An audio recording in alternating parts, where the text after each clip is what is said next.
Hello guys, hope you're doing good. ఇవాళ మన topic వచ్చేసరికి సొసైటీ. ఈ మధ్య నేను చాలా మంది దగ్గర నుంచి కామన్గా వింటున్న వర్డ్ ఏంటంటే I don't care what the society things are fuck the society అంటున్నారు. బట్ ఒక్క సెకండ్ నువ్వు బ్రెయిన్ పెట్టి ఆలోచించండి, నిజంగానే ఈ సొసైటీ లేకుండా మనం బతకగలమా?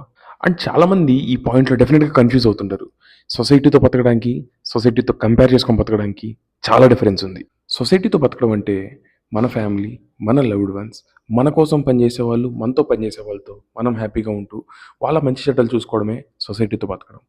అండ్ సొసైటీతో కంపేర్ చేసుకొని బతకడం అంటే వాడు కారు కొనడం నేను కారు కొని, వాడు ఇల్లు కొనడం నేను ఇల్లు కొనడం అంటే సొసైటీతో కంపేర్ చేసుకొని బతకడం. And most of the people doing the second thing now days.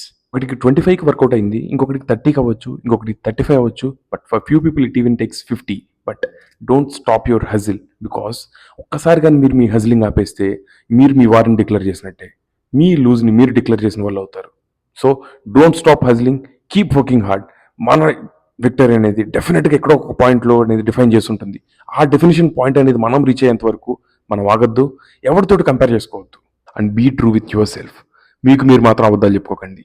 ఆ గోలీమార్ సినిమాలో డైలాగ్ ఉంటుంది కదా, పక్కనోడికి అబద్ధం చెప్తే ఎంతో కొంత బాగుపడతావు, కానీ నీకు నువ్వే అబద్ధం చెప్పుకున్నావంటే సంకన్ నాకిపోతావు. ఇది మాత్రం ట్రూ ఫ్యాక్ట్. ఇది డెఫినెట్గా నాకు కూడా చాలాసార్లు ఎక్స్పీరియన్స్ అయింది. So don't lie with yourself and keep working hard. Good night, see you.